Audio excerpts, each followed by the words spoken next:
Once again, welcome back to KC's Classes. KC's Classesന്റെ മറ്റൊരു വീഡിയോയിലേക്ക് എല്ലാവർക്കും സ്വാഗതം. This is Kiran CS.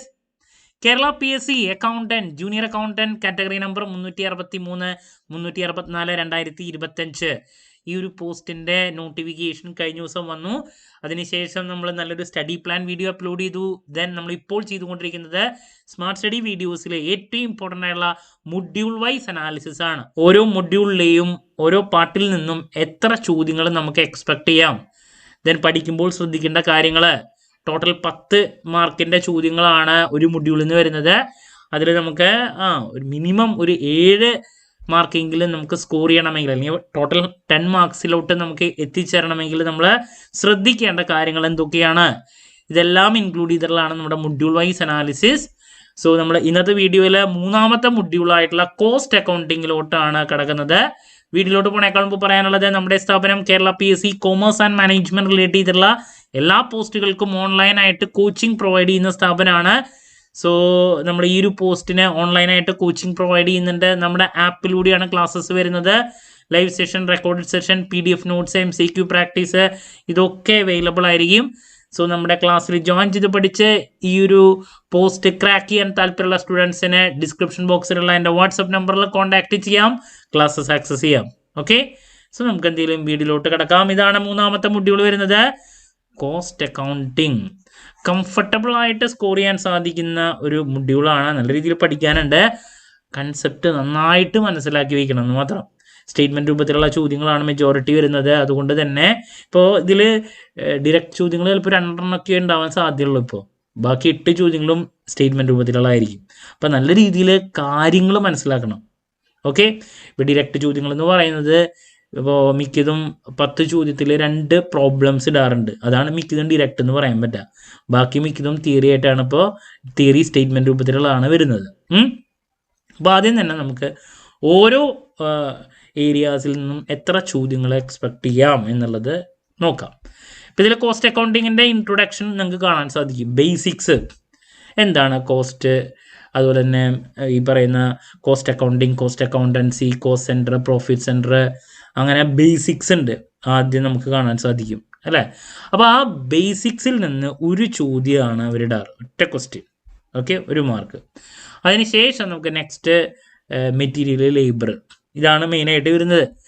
അപ്പോൾ അതിൽ മെറ്റീരിയലിൽ നിന്ന് എപ്പോഴും ഒരു ചോദ്യം ഇടാറുണ്ട്. അത് ചിലപ്പോൾ ലിഫോ, ഫിഫോ അങ്ങനെ മെത്തേഡ്സിൽ നിന്നായിരിക്കാം. അതല്ലെങ്കിൽ EOQ, സ്റ്റോക്ക് ലെവൽസ് ഉണ്ടല്ലോ, അതും അതുപോലെ തന്നെ EOQ, സ്റ്റോക്ക് ലെവലോ അല്ലെങ്കിൽ EOQ, അതിനെ റിലേറ്റ് ചെയ്തിട്ടുള്ളൊരു ചോദ്യമാണ് മിക്കതും മെറ്റീരിയലിൽ നിന്ന് വരാറ്. അപ്പം അങ്ങനെ ഒരു പ്രോബ്ലം എക്സ്പെക്ട് ചെയ്യാൻ സാധിക്കുന്നതാണ് മെറ്റീരിയലിൽ നിന്ന്. ഇനി നെക്സ്റ്റ് ലേബറാണ്. ലേബറിൽ നിന്ന് ചിലപ്പോൾ ഒരു പ്രോബ്ലം, അതല്ലെങ്കിൽ ഒരു തിയറി, അങ്ങനെ 2 ചോദ്യങ്ങൾ വരെ വരാറുണ്ട് ലേബറിൽ നിന്ന്. ഒരു തിയറി ടൈപ്പ് ചോദ്യം, അതുപോലെ തന്നെ ഒരു പ്രോബ്ലം എന്ന് പറയുമ്പോൾ ബോണസ് പ്ലാനുകൾ ഉണ്ടല്ലോ, അതിൽ ഏതെങ്കിലും ഒരെണ്ണം പലപ്പോഴും വരാറുണ്ട്, കൺസെപ്റ്റ് അറിയാൻ വേണ്ടിയിട്ടുള്ളത്. അതുപോലെ തന്നെ ലേബറിൻ്റെ ബേസിക് കാര്യങ്ങൾ, ടൈം കീപ്പിംഗ്, ടൈം ബുക്കിംഗ്, അങ്ങനത്തെ കുറേ കാര്യങ്ങളൊക്കെ ഇല്ലേ, അതിനെ റിലേറ്റ് ചെയ്തിട്ടുള്ളതും പക്ക ബേസ് ലേബറിനെ റിലേറ്റ് ചെയ്തിട്ടുള്ളത്, ഐഡിൽ ടൈം, ഓവർ ടൈം, അത് അങ്ങനെയുള്ള കാര്യങ്ങളൊക്കെ നോക്കി വയ്ക്കുക. 2 ചോദ്യങ്ങൾ വരെ വരാറുണ്ട്. ഓക്കെ, നെക്സ്റ്റ് ഓവർഹെഡാണ്. എന്താണ് ഓവർഹെഡ്? ഓവർഹെഡിൻ്റെ concept, over absorption, under absorption, അങ്ങനെയുള്ള കൺസെപ്റ്റും കാര്യങ്ങളൊക്കെ ഉണ്ട്. അങ്ങനെ ഓവർഹെഡിനെ റിലേറ്റ് ചെയ്തിട്ടുള്ള തിയറി കാര്യങ്ങളൊക്കെ നന്നായിട്ട് നോക്കണം. അതിൽ നിന്നും 2 ചോദ്യങ്ങൾ വരെ വരാറുണ്ട്, 2 മാർക്ക്. ഓക്കെ, ഇനി നെക്സ്റ്റ് വരുന്നത് മാർജിനൽ കോസ്റ്റിംഗ് ആണ്. സോ മാർജിനൽ കോസ്റ്റിങ്ങിൽ നിന്നും ശരിക്കും ബ്രേക്ക് ഇവൺ അനാലിസിസും മാർജിനൽ കോസ്റ്റിംഗ് ഒക്കെ സെയിം ആണ്. അതിൽ നിന്ന് ഒരൊറ്റ ചോദ്യമാണ് മിക്കതും ഒരു പ്രോബ്ലം റിലേറ്റ് ചെയ്തിട്ടുള്ളതാണ് വരാറ്. ഇപ്പോൾ BEP, മാർജിൻ ഓഫ് സേഫ്റ്റി, അങ്ങനത്തെ ആ കൺസെപ്റ്റ് ഉണ്ടല്ലോ, അതിനെ റിലേറ്റ് ചെയ്തിട്ടുള്ളൊരു പ്രോബ്ലം, അതാണ് മിക്കതും കണ്ടുവരാറ്. അപ്പോൾ ആ പ്രോബ്ലംസ്, ഇക്വേഷൻസ് ഒക്കെ നല്ല രീതിയിൽ പഠിച്ചിരിക്കണം. അതാണ് നമ്മൾ നെക്സ്റ്റ് പ്രതീക്ഷിക്കുന്ന ഒരു ഏരിയ എന്ന് പറയുന്നത്, ഒരെണ്ണം. ദെൻ സ്റ്റാൻഡേർഡ് കോസ്റ്റിങ്ങിൻ്റെ കൺസെപ്റ്റ്, സ്റ്റാൻഡേർഡ് കോസ്റ്റ് എന്താണ്, അതുപോലെ തന്നെ അതിൽ മെറ്റീരിയൽ, ലേബർ, ആ വാരിയൻസ് ഉണ്ടല്ലോ, അതിൻ്റെ കൺസെപ്റ്റ്, അതൊക്കെ നോക്കി വയ്ക്കാം. ഒരു ചോദ്യമാണ് സ്റ്റാൻഡേർഡ് കോസ്റ്റിങ്ങിൽ നിന്ന് കണ്ടുവരാറ്.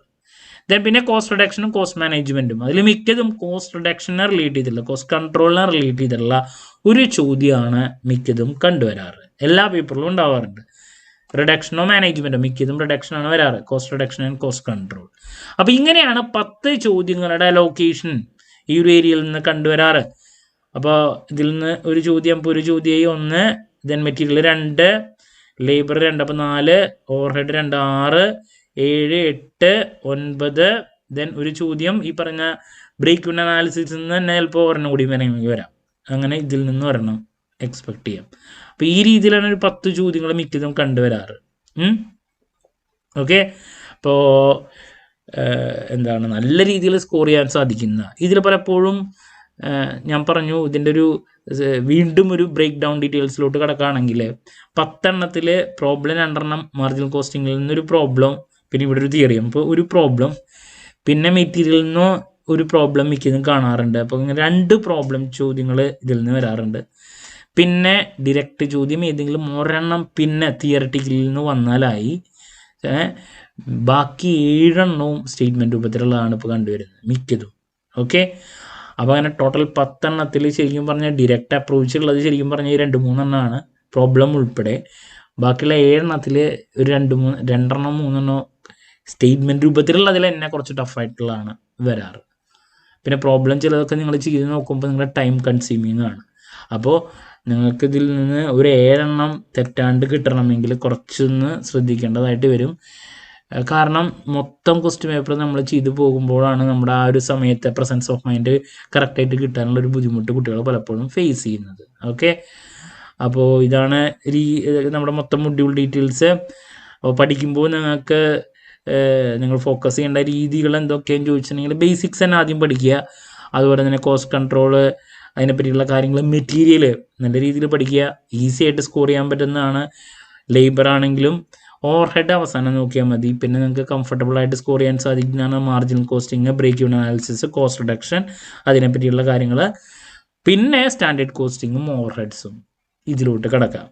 അപ്പോൾ പഠിക്കുന്ന സമയത്ത് ഈ ഒരു ഓർഡർ ഫോളോ ചെയ്യാൻ ശ്രമിക്കുക. ദെൻ നിങ്ങളുടെ കയ്യിൽ അവൈലബിൾ ആയിട്ടുള്ള മെറ്റീരിയൽസ്, ബുക്സ് ഒക്കെ വെച്ചിട്ട് തന്നെ നിങ്ങൾക്ക് പഠിക്കാൻ സാധിക്കും. എപ്പോഴും റെഫർ ചെയ്ത് നല്ല കണ്ടന്റ് പഠിക്കാൻ ശ്രമിക്കുക. വല്ലാണ്ട് കോംപ്ലിക്കേറ്റഡ് ആയിട്ടുള്ള ഏരിയാസിലോട്ട് പോകണമെന്നില്ല. കൺസെപ്റ്റ് തന്നെയാണ് ഇവിടെ വേണ്ടത്. കാരണം ഒരു സ്റ്റേറ്റ്മെൻറ്റ് രൂപത്തിലുള്ള ചോദ്യം എന്ന് പറയുമ്പോൾ ഒരു 4 ചോദ്യം ചിലപ്പോൾ 4 ഓപ്ഷൻസ് നൽകുകയാണ്. അപ്പോൾ അത് 4ഉം മനസ്സിലാക്കിയാൽ മാത്രം ആൻസർ ചെയ്യാൻ സാധിക്കുന്ന തരത്തിലുള്ള ചോദ്യങ്ങളാണ് വരുന്നത് സ്റ്റേറ്റ്മെൻറ്റ് രൂപത്തിലുള്ളത്. ഓക്കെ, സോ ദാറ്റ്സ് അബൌട്ട് നമ്മുടെ 3ാമത്തെ മൊഡ്യൂള് കോസ്റ്റ് അക്കൗണ്ടിങ്. അപ്പോൾ ഞാൻ പറഞ്ഞു ഓരോ മാർക്കിൻ്റെ കാര്യങ്ങൾ ഇതിൽ നിന്നാണ് വരുന്നതെന്ന്, അതുപോലെ തന്നെ പ്രയോറിറ്റൈസ് ചെയ്യുമ്പോൾ ശ്രദ്ധിക്കേണ്ട കാര്യങ്ങൾ ഞാൻ പറഞ്ഞു. പിന്നെ 3ാമത് ഞാൻ പറഞ്ഞു നിങ്ങൾക്ക് കംഫർട്ടബിൾ ആയിട്ടുള്ള നിങ്ങൾ ഓൾറെഡി പഠിച്ചിട്ടുള്ള ബുക്സ് തന്നെ വെക്കാം, ബട്ട് അത് റെഫർ ചെയ്യണം, കൺസെപ്ച്വലൈസ് ചെയ്ത് പഠിക്കാൻ ശ്രമിക്കണം. ഡിറക്റ്റ് അപ്രോച്ച് അല്ല വേണ്ടേ, കാര്യം മനസ്സിലാക്കണം എന്നുള്ളതാണ്. ഓക്കെ, അപ്പോൾ ഈ നെക്സ്റ്റ് നമുക്ക് 4ാമത്തെ മൊഡ്യൂളായിട്ടുള്ള മാനേജ്മെൻ്റ് ആണ് അടുത്ത് ഡിസ്കസ് ചെയ്യാനുള്ള. അപ്പോൾ നാളെ തന്നെ അത് ഡിസ്കസ് ചെയ്യുന്നതായിരിക്കും. അപ്പോൾ ഓരോ ദിവസം വാല്യുബിൾ ആണ്, നല്ല രീതിയിൽ അത് വിനിയോഗിക്കുക. അപ്പോൾ നിങ്ങളുടെ അഭിപ്രായങ്ങളും നിർദ്ദേശങ്ങളും ഞാൻ കാണുന്നുണ്ട് കമൻറ്റിൽ. അതിനെ റിലേറ്റ് ചെയ്തുള്ള വീഡിയോസ് ഞാൻ പുതിയതൊക്കെ അപ്ലോഡ് ചെയ്യുന്നതായിരിക്കും. മറ്റൊരു വീഡിയോയുമായി വീണ്ടും കാണാമെന്നുള്ള പ്രതീക്ഷയോടെ നിർത്തുന്നു. This is Kiran CS signing off. Have a nice day. Thank U.